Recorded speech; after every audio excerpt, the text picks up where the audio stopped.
Nah, kebetulan kita lagi di Bandung dan sekarang ada di depan saya Kang Sigit ya. Asli Ciamis. Tapi kok orang Ciamis namanya Sigit ya? Emang banyak yang namanya Sigit atau apa? Enggak juga. Ada turunan Jawanya. Jawa kan. Biasa kalau namanya Sigit tuh biasa orang-orang Jawa tuh kan. Kalau biasa Ciamis tuh Asep. Iya. Ya kan? Ujang, Dadang. Tapi nyampur ada Jawa Sundanya juga. Yang Jawa siapa? Kakek asli. Oh, kakek dari bapak. Oke, kakek berarti Jawa ya? Jawa. Oke. Profesi Kang Sigit ini adalah sebagai supir bis. Supir bis. Ya. Udah lama Kang jadi supir bis? Belum sih. Wih, berapa lama? Dari tahun 2010 mungkin. Itu lama Kang? Belum, masih banyak yang pengalamannya lebih lama lagi. Oh gitu ya? Ya. Berarti SIM-nya itu B2? Sekarang B2. B2 ya? B2 umum ya? Wah, luar biasa itu. Dari 2010 berarti berapa tahun? 13 tahun. Ya, kurang lebih 13 tahun jadi supir bis itu waktu yang cukup panjang. Ya. Ya kan? Ya, nggak berasa sih. Ada pengalaman apa, Kang, yang menarik ketika nyupir bis? Kalau pengalaman banyak sih pengalaman. Yang kira-kira apa yang menarik yang mau dibagikan ke teman-teman di ngobrol penting kali ini? Yang menarik itu bagi positifnya ya. Ya. Banyak teman lah intinya. Banyak teman, saudara dari sebagai pengemudi gitu kan. Setiap di terminal ketemu PO lain, kita tuh harus apa di warung apa gimana tuh ngobrol bareng. Duduk ngopi bareng. Dari situlah. Itu udah tos-tosan aja itu ya? Ya, udah CS aja lah ya. Bahkan mungkin bisa jadi lebih dari saudara. Banyak teman yang tadinya nggak kenal, sekarang jatuhnya jadi saya anggap saudara. Oh ya? Iya. Bukannya ada persaingan begitu? Kalau persaingan untuk perusahaan, untuk bos-bos itu persaingan. Tapi untuk kru janganlah. Oh, oke. Kalau bersaing itu bersaing antara bos, antar perusahaan, antara manajemen. Kalau untuk pengemudi, bagi kami nggak ada saingan. Nggak ada saingan ya? Nggak ada saingan. Nah, Mas Sigit ini kan di jalanan, istilahnya kalau perjalanan bawa bis ini kan pasti jarak jauh terus. Ya, betul ya, jarak jauh. Nggak takut tuh, Mas, ada resiko apa gitu? Resiko pasti ada, was-was pasti ada. Apa kira-kira resiko yang pernah dialamin yang secara normalnya paling laka lah itu. Laka, udah pernah? Pernah. Itu gimana ceritanya? Ceritanya tuh ya kadang-kadang spontan aja. Nggak dikira-kira, nggak di ini, spontan, semuanya spontan. Spontan. Pernah nggak nabrak sampai mati orang? Alhamdulillah belum. Sampai sekarang belum. Belum pernah ya? Paling materi lah aja. Gimana? Paling materi. Oh, artinya nabrak, habis itu ganti rugi gitu, Ya, selesai. Tapi biasanya itu kan bosnya yang bayar kan? Enggak semua. Jadi? Ya kadang-kadang ada yang 100% ada yang 50-50 ada. Oh gitu? Iya. Dari keseluruhan semuanya diurusin, total berapa? Bagi. Oke, tunggu dulu. Ini sistemnya bis ini sebagai emang orderannya dari si bos, Mas Sigit tinggal ngebawa aja, atau orderannya itu dari Mas Sigit terus Mas Sigit sewa mobil gitu atau gimana?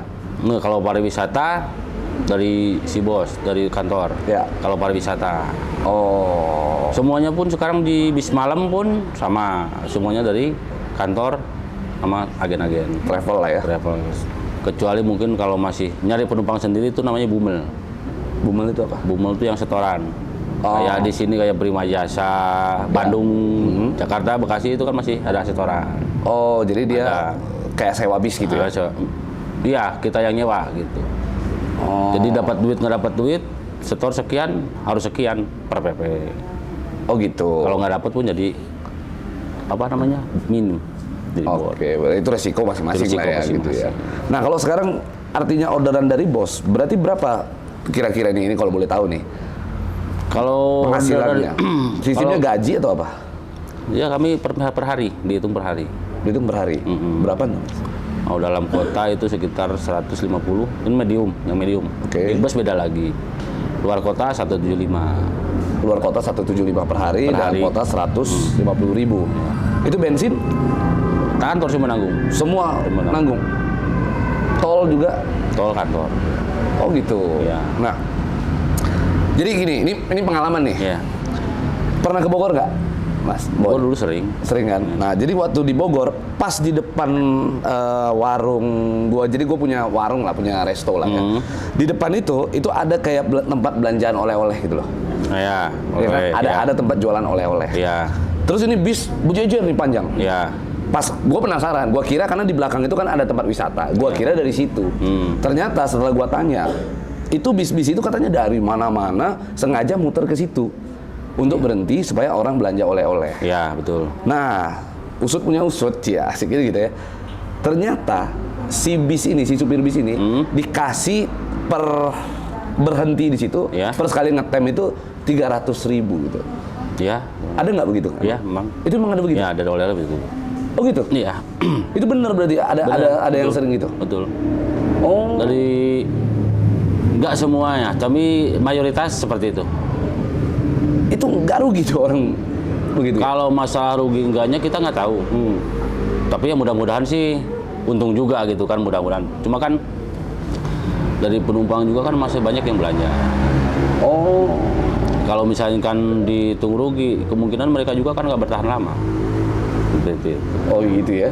Tapi selama ini, contohnya yang di Bogor tuh sampai dari dulu sampai sekarang kan Iya masih betul. eksis ya. Masih eksis terus. Berarti kan ada lah mungkin. Ada ya? Jadi intinya berbagi rezeki, nggak cuma yang di Bogor. Ada yang di Sadang, ada yang di mana Ciater, itu banyak. Itu memberlakukan itu semua? Iya, Berarti kalau dia nggak ngasih, nggak mungkin ngetem di situ dong? enggak. Jadi enggak juga sih. Kadang-kadang jadi kita tuh ke mereka itu gimana ya? Kita lewat nggak berhenti itu ngerasa nggak enak diri. Oh. Karena kalau kita lagi kena apes, Iya. apa kekurangan apa gitu, storing apa gimana, hubungin mereka respon. Oh gitu? Iya. Mereka respon, butuh apa? Ya minimal antara minimal makan pasti dikasih. Pasti dikasih ada. itu ya? Iya. Oh. Nah, pernah nggak pas berhenti terus si penumpang itu malah marah-marah tuh? Kita nggak mau berhenti di sini gitu. Ada, banyak, ada. Nah, kalau kayak gitu gimana? Kita alasan karena yang saya tadi bilang, kita kalau lewat situ nggak mampir tuh ngerasa nggak enak gitu. Ya, Nggak akhirnya enak. cari alasan. Cari alasan apa? Ya antara penumpang mau belanja, ya alhamdulillah, syukur nggak belanja juga kan. Iya. Ya kalau bisa sih belanja gitu. Ya. Cuma kan ke toilet dulu apa gimana istirahat. Ya. Gitulah. Oke. Nah, kita kembali lagi. Tadi kan bicara bahwa penghasilan tuh 150.000 sampai 175.000. Untuk dapur di rumah aman? Segitu? Ya sebenarnya sih min lah gitu. Masih apa tuh namanya? Untuk dapur memang aman, cuma kan dari biaya lain kan seperti anak sekolah. Tapi dari situ alhamdulillah ada aja sih. Ada aja ya. Kadang kan di jalan ya. Iya. Ya kan nggak cuma dari kantor, ada yang dari oleh-oleh juga, Ya. ada yang dari penyewa juga, macam uang tip. Nah, Ya. itu. Oh, oke. Istri berarti di Ciamis. Di Jakarta, di Cibitung. Oh, istri malah di Ya, Jakarta. malah di Jakarta. Tinggalnya emang di Jakarta berarti. Iya, di daerah kawasan situ. Nah, berarti kan ini sering LDR-an nih, apa namanya? Hubungan jarak jauh. Iya, pasti. Gimana itu perasaan istri itu begitu? Karena sudah biasa ya, mungkin biasa aja sih, nggak Gitu. terlalu ini. Pernah nggak dia kayak ngomong, udahlah manggilnya papa ya, apa? Ayah. Ayah gitu, ya. Udahlah, jangan nyupir lagi lah, biar di rumah aja bareng-bareng gitu. Ada nggak? Ya pernah. Cuma kan di sisi lain, kalau saya nggak ini, saya juga kan di rumah yang biasa kerja, nggak kerja, ngerasa jenuh juga. Dari sisi lain juga kan ekonomi nggak mumpuni kalau saya di. Gitu ya? Ya, belum mencukupi lah intinya. Anak udah ada? Anak banyak saya. Berapa? Dari saya sendiri, anak 2. Tunggu. Dari saya sendiri maksudnya Ya, gimana? maksudnya kan saya 2 kali gitu.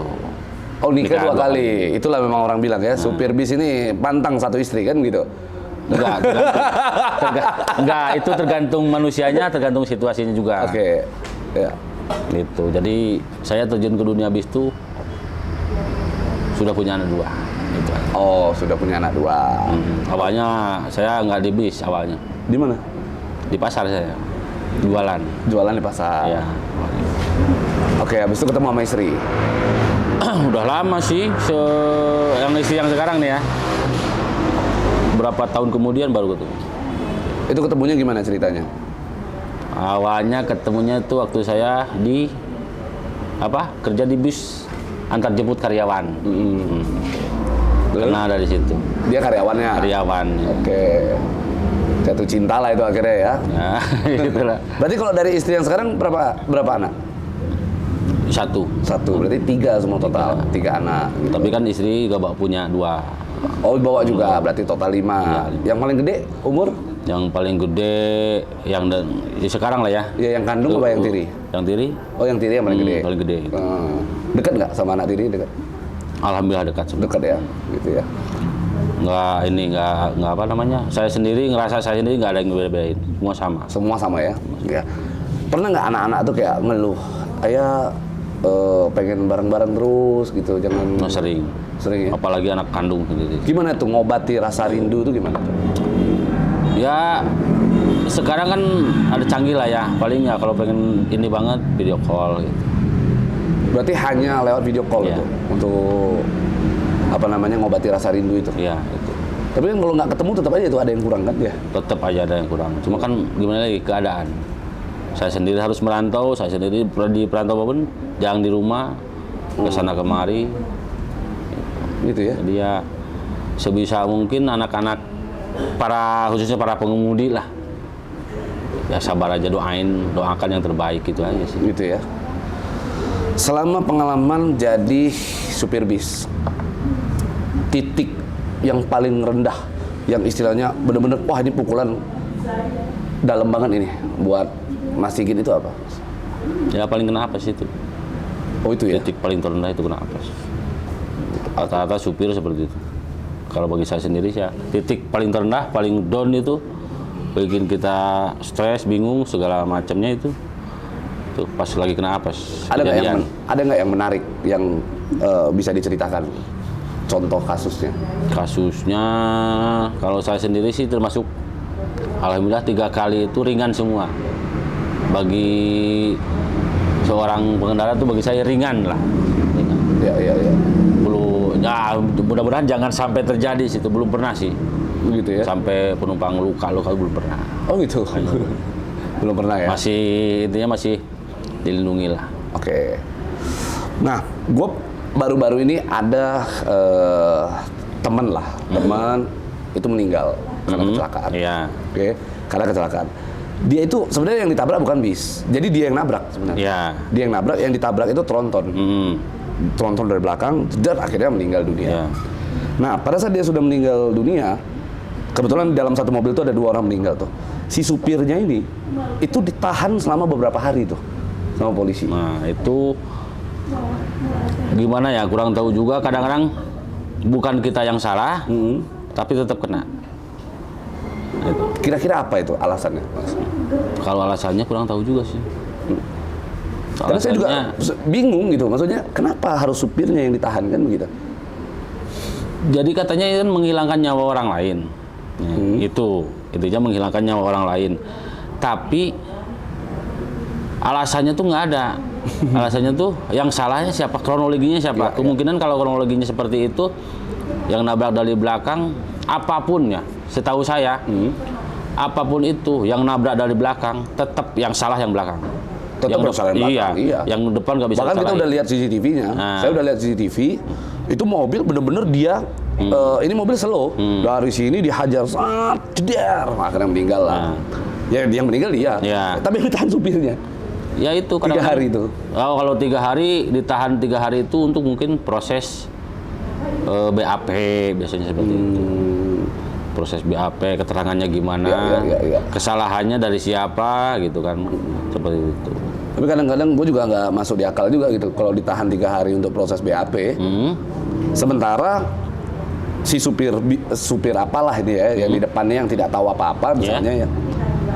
Kalau dalam ketentuan hukum itu kan dia hanya boleh ditahan 1 kali 24 jam harusnya, untuk memberi keterangan. Harusnya. Kalau lewat dari itu berarti ada something wrong, ya, gitu, ada sesuatu hal. Cuma kadang-kadang ya begitulah. susah juga. Resiko menjadi driver itu cukup besar. Loh. Cukup besar, risikonya sangat besar. Sangat besar sekali loh. Nggak apa namanya, nggak sembarangan. Nggak sembarangan dan nggak sesuai dengan penghasilan, itu aja. Sangat jauh.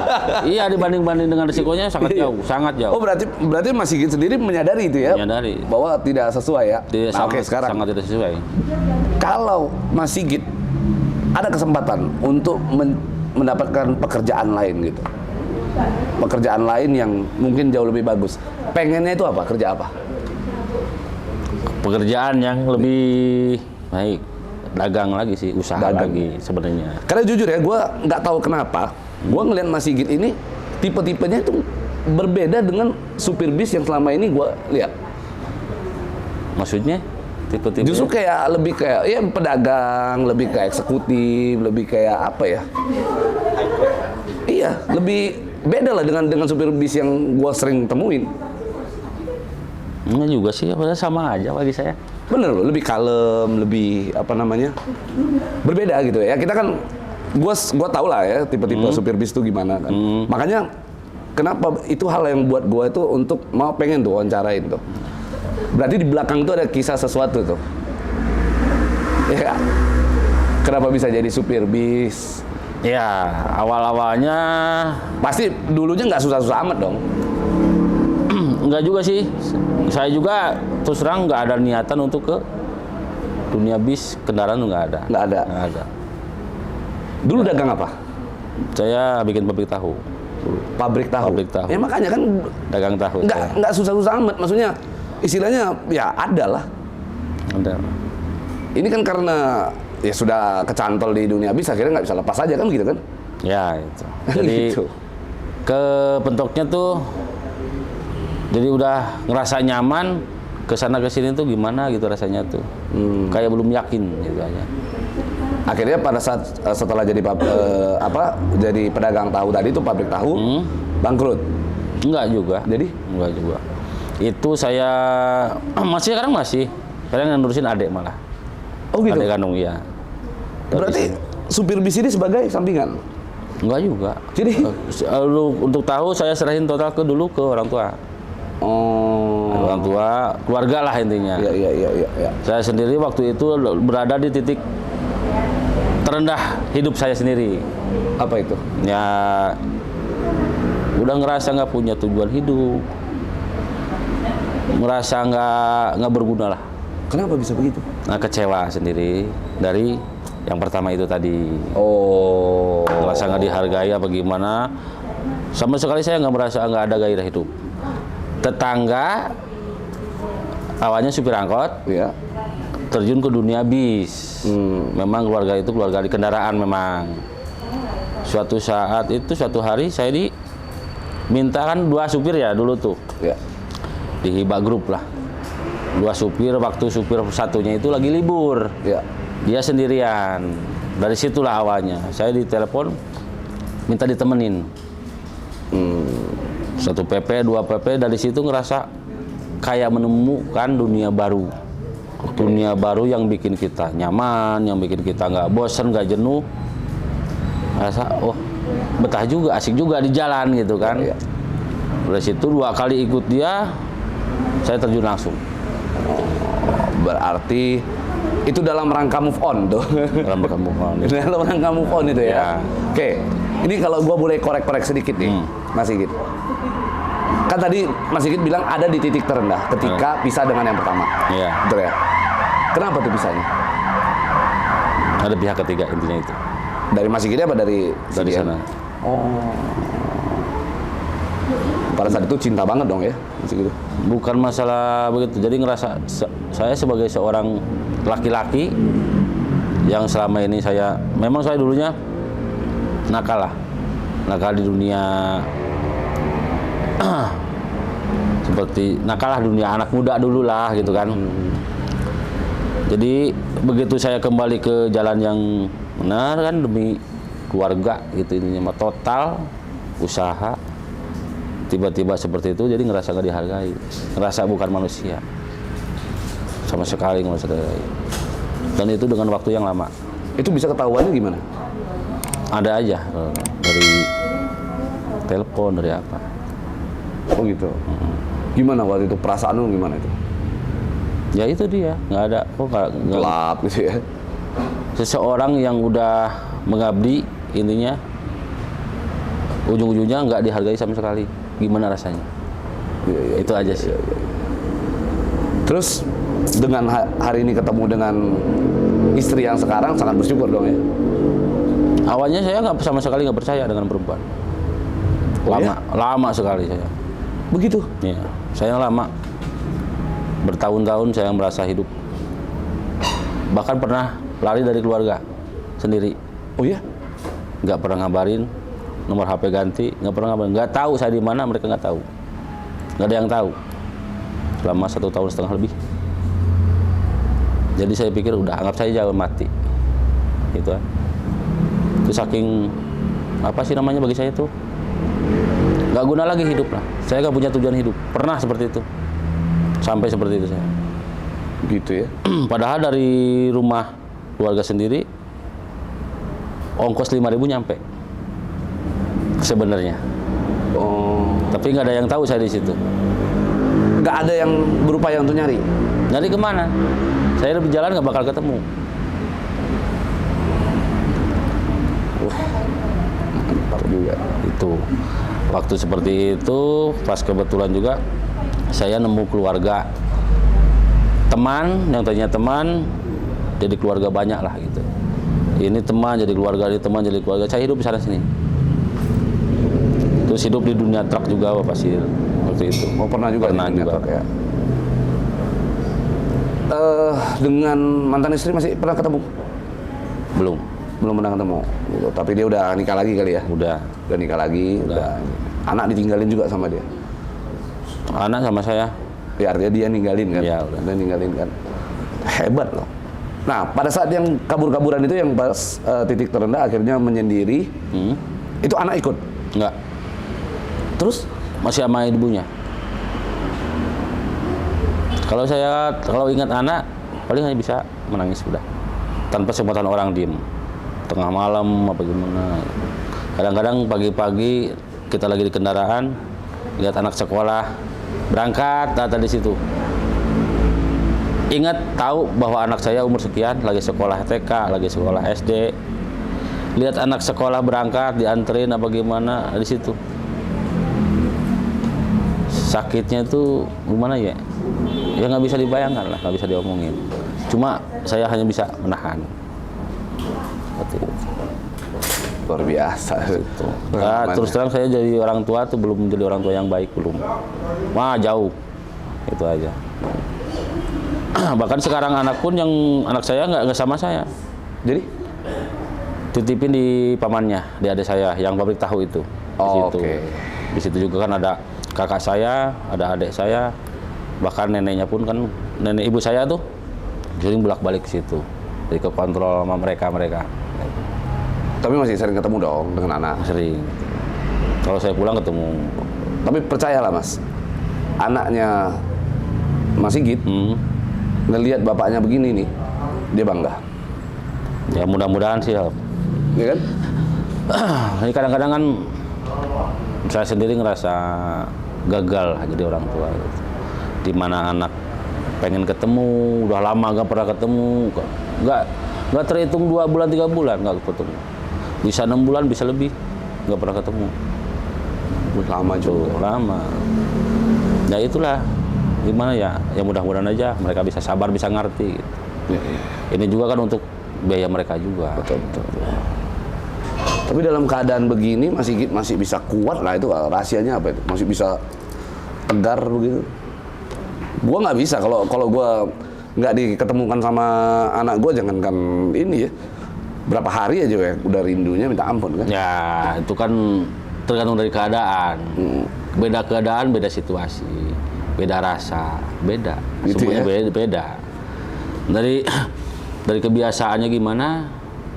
Mungkin kalau saya setiap hari di rumah nggak apa, setiap hari di rumah merantau jauh, tetap pasti sama seperti itu. Sama pasti juga nggak ya? bisa jauh karena udah terbiasa saya Udah jauh apa akhirnya udah gimana. terbiasa. Ya sebenarnya dalam hati itu sendiri pengen kumpul semua setiap hari, pengen sebenarnya. Cuma kan gimana lagi gitu. Ya, ya, ya. Ini belum ketemu titik yang baiknya, yang belum ketemu. Ya, ya, ya, ya, ya. Luar biasa. Jadi keadaan lah yang memaksa harus begini tuh keadaan. Betul, betul, betul, betul. Nah, oke, kita kembali lagi. Mas Sigit selama menjadi supir bus nih, gue sering dapat cerita juga nih, orang bilang, wah supir bus ini sering nih, ya sorry aja ya, di jalan apa segala macam. Negatif-negatifnya banyak. Negatif lah, akhirnya nyari ya jajan-jajan begitu. Kalau Mas Sigit sendiri lakukan itu nggak? Alhamdulillah belum, Nggak ya? pernah. Tetap pegang teguh ya? Tuh, pegang teguh. Atau karena jangan-jangan ada kamera nih? Enggak juga, terus terang. Saya belum pernah seperti itu. Belum pernah? Tapi kan itu yang membuat citra supir itu jelek itu sebenarnya. Ya? Tapi kan awal-awalnya dari supir truk lah. Kalau supir bis jarang mampir-mampir pinggir jalan, jarang. Ya, Karena udah ditentukan. ada beban penumpang. Satu, ada beban penumpang. Kedua, udah ditentukan dari perusahaan. Ya, Nggak ya. boleh berhenti sembarangan untuk sekarang ya. Nggak boleh berhenti sembarangan. Di rumah makan pun ditentukan. Di rumah makan pun ada kontrol. Oh, Ada tujuan. ya, ya, ya, ya, ya. Yang apa aja sih yang merasa supir truk kebanyakan gara-garanya tuh, tapi nggak semua supir truk negatif, nggak semua supir truk nakal, nggak semua. Ya. Banyak yang baik. Dari kayak Pantura zaman dulu itu kan sebenarnya supir truk itu berhenti bukan karena lelah. Ya. Faktornya banyak. Dari ban panas, tambah beban tambah berat, ban cepat panas. Oh, iya. Apalagi kecepatan cepat, lebih cepat panas. Risikonya ban pecah. Ya, malah lebih bahaya. Malah lebih bahaya. Risikonya pun ban pecah berapa duit. Nah dari situ kan mereka berhenti dari tempat-tempat yang, apalagi yang beban-beban berat itu, mereka nggak berani berhenti yang di sembarang tempat. Risikonya amblas. Mereka berhenti itu tempat-tempat yang udah biasa mereka berhenti. Ya. Karena udah tahu kondisi tanahnya tuh keras, Ya. nggak amblas. Dari situlah awal-awal ada warung, Ya. ada truk banyak. Dari situlah awal perempuan datang satu.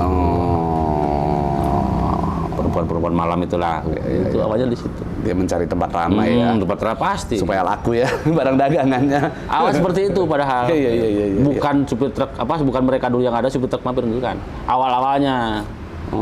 Truk dulu, di situ banyak truk, rame lah yang warung, kopi-kopi gitu kan. Itu dulu sejarahnya berarti. Itu dulu sejarahnya. Akhirnya image orang setiap dia berhenti dikirain malah supir truk yang cari-cari begituan gitu ya. Sebenarnya supir truk berhenti itu kayak di Pantura lah, banyak gitu kan. Itu bukan hanya sekedar capek, lelah, istirahat, bukan. Ya karena kondisi kendaraan. Kendaraan, iya betul. Betul. Kayak saya dulu di Pasir ya. Tasik Sadang berapa jam? Normalnya. Berapa jam? Normalnya berapa jam coba kita? Ada 2 jam ya? 3 jam ya? 2 jam 3 jam Iya, kan? Satu malam saya. Kenapa? Hah? Beban berat. Oh. Bukan berarti karena saya ngantuk capek, bukan. Itu dia karena ban panas. Ya, Kalau kita paksain risikonya lebih tinggi. betul, mending singgah ya. Mending singgah. Ya. Jadi saat dari Tasik maghrib sampai Sadang itu subuh paling cepat jam 5, jam 6, kadang jam 7 baru nyampe. Kalau pulangnya kosong 3 jam nyampe. Itu Karena kosong. karena kosong. Oke. Terus juga kan kalau mobil beban berat itu kan nggak bisa cepat. Bukan nggak bisa cepat, nggak ada tenaga, bukan. Karena kalau kita cepat rem nggak mumpuni. Itu satu bahayanya. Kedua, ban cepat panas. Ya. Yang tadinya pelan 20 km per jam, kita bawa 20 km per jam bisa menempuh 20-30 kilo. Jika tambah kecepatan 40 km per jam, belum tentu 10 kilo nyampe. Betul. Itu kalkulasinya ya. Kalkulasinya. Ya, betul. Jadi harus benar-benar diperhitungkan, nggak sembarangan berarti Nggak mau sembarang. jadi supir begitu ya. Iya. Risikonya pun lebih besar. Oke. Ada juga, gue pernah dengar cerita supir bis itu, bis malam terutama ya. Kan gue sering nih, kayak misalnya gue sekarang ke Bandung nih. Banyak bis itu jalan di samping tuh pelan. Nah terus ada yang pernah nyeletuk ke gue, tau nggak? Itu dia sebenarnya lagi tidur gitu. Bisa nggak sih begitu? Orang nyetir nih, tapi dia sambil jadi kayak apa ya? Tidur tapi jalan mobilnya pelan gitu. Enggak juga sih. Gitu ya. Kalau untuk bisnya bis malam mana gitu. Truk-trukan lah gitu lah. Misalnya bis atau truk gitu. Enggak juga. Enggak juga ya? Kalau truk pelan itu kan, ya itu saya bilang tadi. Oh, karena memang bebannya saja gitu ya. Satu juga menghindari lubang. Beban berat kena lubang itu rentan di baut. Iya, Apalagi baut ban nggak kekontrol, bisa patah. Iya, pernah dulu tuh ada yang ngomong tuh. Jadi supir bis saking profesionalnya katanya kan gitu kan. Dia bawa pelan itu tapi dia ngantuk, dia sambil nahan tuh. Nah, pelan. Nggak ada supir. Nggak ada yang gitu. Nggak ada supir yang profesional, nggak ada. Supir, beneran nggak ada. Supir Nggak ada ya? profesional sakti pengalaman misalnya udah puluhan tahun, nggak ada supir yang dibilang saya bilang sakti, nggak ada. Pintar nggak ada. Nggak ada ya. Mau berapa puluh tahun jadi supir kenapa apes? Nggak bakal bisa menghindari apes itu. Iya. Ya. Ya namanya apes udah apes aja mau bilang apa. Contohnya pembalap, Ya. Rossi lah ya. Ya. Kayak gimana dia balap, larinya kayak gimana. Waktunya jatuh, apes, nggak bisa. Gitu. Begitupun di kendaraan. Betul. Semua kendaraan, nggak ada yang jago. Ya. Intinya sebelum jalan ya bismillah aja. Nah, intinya nama itu aja. Ya kan gitu kan, niatnya kalau benar ya benar. Jalan. Apa hal-hal musibah dijauhin kan Nah, gitu. itu. Ini gitu. Pernah ngalamin hal yang horor? Sering. Nah, gimana tuh seru nih. Coba. Dulu waktu di bis malam sering lah. Gimana? Ya banyak kejadian yang aneh-aneh. Contoh. Contohnya kalau lewat tempat-tempat sepi gitu kan, jalan-jalan sepi, penumpang juga pada tidur, naik juga pada tidur, kadang-kadang sering ngeliat lah, gitu. Lewat lah, ada yang diem apa gimana. Masa sih? Sering. Nggak kaget itu? Kaget, cuma kan jangan dibawa jangan dibawa ke perasaan. Kaget lihat mata udah. Kalau dibawa ke perasaan, jadinya apes nantinya. Itu yang bikin apes tuh di situ kebanyakan. Oh. Kaget, oleng gitu. Kelihatannya selewat apa jelas biasanya? Jelas, ada selewat. Ada yang lagi lewat, sering lah, macem-macem. Padahal itu bahaya loh ya. Bahaya kan? Bahaya bagi orang yang takutan, bahaya. Dia lagi bawa nih, lewat tiba-tiba, set, Bahaya. rem ngedadak. Kaget lah itu, bahayanya di situ. Rem mendadak, kadang-kadang ngehindar sekaligus tanpa sekian detik per sekian sekian detik lah, sadaran hilang. Oh gitu. Pasti, karena kena kaget seperti itu pasti. Karena kaget Kalau itu ya? kena kaget itu, pasti kaget lah. Yang meskipun yang udah biasa kayak gimana, seperti itu, kayak di TV-TV itu kayak kan yang bisa melihat, yang bisa itu. Yang nggak biasa dia lihat, yang lihat pasti kaget. Pasti kaget juga ya? Pasti. Nah, pada saat lewat, otomatis ngurangin kecepatan. Ya, otomatis ngurangin kecepatan. Otomatis itu. Pernah nggak dia bener-bener jalan tapi ada di depan kita gitu? Pernah di tol. Itu gimana? Kayak orang nyebrang. Itu gimana? Kaget, ngerem mendadak, ngerem. Oh, akhirnya ngerem. Ngerem, goyang, akhirnya langsung, ya kalau saya sendiri alhamdulillah langsung sadar lah gitu. Udah lewat. Tapi jalan pun jadi pelan, jadi mikir. Itu apa ya gitu. Kalau orang kita sebagai pengemudi bis lah ya, yang nginjek orang pasti kerasa. Jangankan orang ya, kita nginjek kodok aja berasa. Kodok, tikus pasti berasa. Apalagi orang. Ada kayak. Iya, ada pasti. Gitu ya. Itu pasti tetap berasa ya. Gitu, pasti. Bukan karena bebannya berat, jadi nggak berasa nggak gitu? Tetap berasa. Apalagi yang bebannya berat kayak pasir-pasir begitu, berasa banget. Berasa banget. Lubang kecil pun berasa banget. Oke. Kalau ke Sumatera udah pernah? Nah, kemana Sumatera? bis malam Jambi ini. Jambi ya. Kalau ke kayak Medan gitu belum pernah? Belum pernah saya. Sempat ditawarin, tapi udah waktu kesini nggak mau. Jauh. Jadi dulu itu gue pernah dapat cerita juga ini. Kan gue asli orang Medan. Nah terus banyak sering bis-bis itu, bukan bis ya, lebih ke supir truk ya. Ya. Itu pada cerita, mereka itu kalau ke Aceh, jalan ke Aceh, ketabrak nih orang. Dia lihat dari spion, orangnya belum mati, dia mundurin lagi, matiin sekalian. Nah, itu supir-supir yang apa sih namanya? Biar mengurangi risiko seperti itu. Lah kok ngurangin resiko? Ya. Gimana ngurangin resiko? Ya mati lebih resikonya lebih gede dong? Enggak. Misalnya cacat, kita tanggung jawab ngobatin ke rumah sakit. Oh, Apalagi bertobat jalan selama dia sembuh terus. oke. Nah, dipikir secara sebenarnya tidak baik ya. Dipikir secara ininya dari beban hidup lah, beban mental. Itu intinya. Intinya menikmati sekalian, kasih santunan sekali doang gitu. Ya itu biasanya gitu. Dan proses hukumnya pun nggak terlalu parah, nggak terlalu ribet Ya. proses hukumnya. Karena yang satu udah nggak ada, gitu ya. Emang. Wes. Tapi kan dari semua itu kesalahan bis, truk-truk yang laka lah intinya.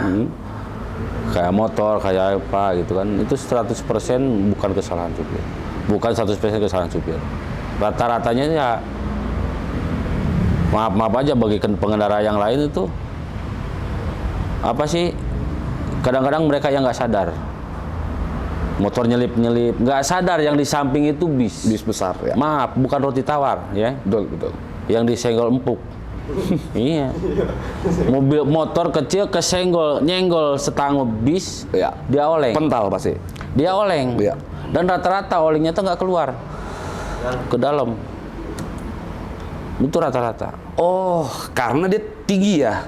Iya. Karena dia tinggi. Oh iya betul. Iya, rata-rata ke dalam. Orangnya, mungkin kendaraannya keluar, banyakannya gitu. Orangnya ke dalam, ban belakang. Udah, rata-rata seperti itu. Oh iya. Makanya kalau buat pengendara sepeda motor terutama ya, kalau mau nyalip bis, tuh lihat-lihat dulu. Situasinya depan tuh gimana? Betul. Ya gue Jangan asal nyalip, mentang-mentang kecil, jangan. Lihat dulu situasi depan. yang penting jaga jarak. Kalau kita Jaga tahu jarak. ini mobil gede ya kita jangan deket lah. Begitu udah nyalip, mau nyalip, klakson. Klakson, kasih tahu supir. Ya. Biar dia dengar. Karena lihat nggak mungkin, lihat supir begini nggak mungkin. Dia punya spion. Ya. Dan spion bis itu semua kelihatan. Betul. Alhamdulillahnya gue nyetir begitu tuh. Ya kan tadi malam Semua kan kelihatan. gue hajar, gue dari jauh nih, gue mau potong, misalnya gue mau salip itu, gue pasti ngambil jarak jauh dulu tuh, supaya gue bisa lihat tuh ujungnya itu apa. Nah, Itu selalu gue mainin. Nah pas gue potong, pasti gue dim klakson. Itu gue pak. jadi di jalan itu nggak cuma di masyarakat. Di jalan pun ada tata keramanya, Betul. ada sopan santunnya, seperti itu. Ya. Sekarang mungkin nggak tahu kita kan supir lagi punya masalah, Ya. lagi emosi besar, apa gimana kan kita nggak tahu. Diledekin sama motor.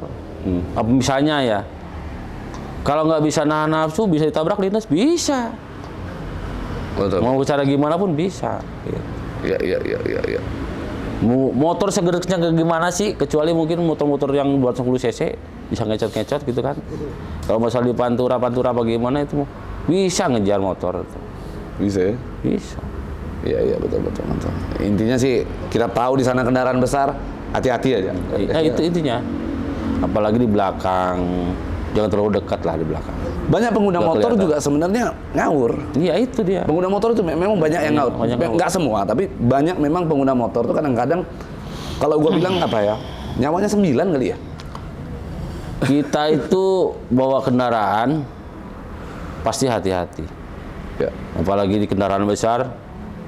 Untuk ke depan itu nggak terlalu dipikirin, nggak terlalu dilihat. Nah, supir kendaraan besar ya, yang diutama itu spion. Betul. Itu matanya dia, mata kami itu spion kanan kiri. Iya. Susah loh itu. Gue pernah bawa, jangankan ini, gue pernah coba bawa double ya, mobil double. Mobil kan ada engkel ada double. Ya. Gue kalau engkel udahlah bisa. Ini gue coba bawa double itu. Kepala gue udah lewat, kepala depan ini udah lewat, belakang nggak lewat tuh. Iya. Karena belakangnya tuh ada box gede itu. Ya. Gue coba, waduh susahnya minta ampun. Mau belok bener-bener kita ngambil dari jauh. Wah susah Ini bener. haluannya memang. Apalagi big bus kan, bis besar itu panjang sekarang rata-rata 12 meter. Iya betul. Itu yang biasa ya, yang ban 6. Kalau yang ban 8 tronton itu bisa 14. Nah, apalagi yang truk molen ya. Truk molen pendek. Ya, Cuma tinggi. Lebih katanya bahaya kan katanya kalau Ya, kalau truk molen kan ada isi, ada isi. dia beban kan di atas. Betul. Gue yang oleng. Limbung kalau di bahasanya limbung. Dan muter terus kan. Kalau yang udah yang biasa kaget lah, pasti kaget. Biasa hidup di kendaraan bis, bawa molen pasti kaget. Iya, iya, iya. Beda goyangannya.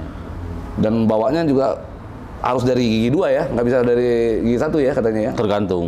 Tergantung dari kondisi jalan. Takut muntah dia kan. Jebret. Iya, kalau di soalnya kan kalau jadi intinya kalau di gigi 1 itu angkatannya lebih kencang. Lebih loncat. Kalau gigi 2 kan masih bisa agak halus lah. Kalau di molen, soalnya kan belakangnya nggak ditutup. Gitu. Ngerem mendadak pasti kan si betonnya itu, si adukannya itu kan ke depan, ngerem mendadak. Iya. Sehabis ngerem mendadak pasti balik, cerot keluar. Nah itu. Betul. Iya, iya, iya, iya. Makanya halus gimana gitu. Nah, untuk Mas Sigit, keluarga tahu Mas Sigit istilahnya supir bis. Keluarga maksudnya adik, Tahu orang tua. semua. Tahu semua. Adik kan pengusaha tahu ya sekarang kan, produksi tahu. Pernah nggak dia ngelarang gitu? Belum pernah sih. Itu misalnya "Wah, kita udah nyaman kok dagang tahu, produksi tahu kan gitu. Ngapain lagi nyupir bis gitu?" Jadi semenjak kami nggak ada turunan pengendara ya, tapi rata-rata sekarang alhamdulillah semenjak dari tahu itu punya kendaraan pribadi ya untuk operasian di tahu itu sekarang pada bisa semua sih. Ponakan saya pada bisa semua. Oh gitu? Iya, makan sekarang ponakan yang besar 2 itu kakak adik malah jadi supir. Oh iya? Iya. Itu siapa yang iniin tahunya? Adik saya, itu tahu itu adik saya. Adik sama kakak. Oh. Cuma di daerah Bumi Ayu. Ya, ya, ya. Daerah Brebes. Oke. Waduh, luar biasa nih dengan Mas Sigit itu ya. Semuanya keluarga saya pedagang, kakak pun semua pedagang. Basicnya pedagang ya. Terus pedagang semua. Tapi akhirnya nyaman juga sama berkendara. Saya sendiri yang intinya keluar dari jalur keluarga itu saya sendiri. Oke. Nah ini sekarang udah berapa lama nggak ketemu sama istri berarti ini? Sampai hari ini? Kalau sama istri saya baru berangkat berapa ya? Sekitar 8 harian udah. 8 hari lama mas? Belum lah. Wih, 8 hari udah lama itu loh nggak ketemu Saya istri. baru berangkat tuh hari apa ya? Hari Jumat, hari Kamis, hari Rebo kemarin. Gitu? Hari Rebo minggu yang lalu. Lama itu loh nggak ketemu istri loh. Kangen? Sama istri kangen? Ya kalau sekarang iya pasti ada. Cuma kan gimana lagi? Oh gitu? Ya sabar aja dulu, sabar itu aja. Ah, coba Banyak Mas. sabar lah. Coba sekarang, kalau seandainya istri nonton ya, Mas ungkapkan rasa kangen dan sampaikan ke dia suruh bersabar. Gimana coba? Ya intinya mah keadaannya begini, waktunya pulang pasti. Waktunya pulang, waktunya belum bisa pulang ya mau gimana lagi, gitu kan. Kan sama-sama berjuang. Oh 8 hari ya? Oh saya berangkat juga kan bukan buat siapa sih gitu. Iya. Kan buat kalian juga. Asik. Kalau judul lagu tuh apa? Ada lagu tuh Demi Kau dan Si Buah Hati. Itu dia. Asik. Oke, luar biasa Mas Sigit. Sebentar, nih saya ada sedikit oleh-oleh ya. Ya, asik. Ini buat Mas Sigit. Iya. Sorry. Ya, Terima kasih banyak. diterima. Semoga buat nambah-nambahan di jalan, buat Amin. rokok apa Mudah-mudahan. segala macam biar nggak asem di jalan. Oke, siap. Oke, siap. Terima kasih Thank you. banyak. Semoga lancar, Mas Sigit. maju terus. Siap. Banyak yang apa? Amin. YouTuber. Ya. Banyak yang subscribe. Lancar, sukses. Oke, terima kasih Mas Sigit. Masalah.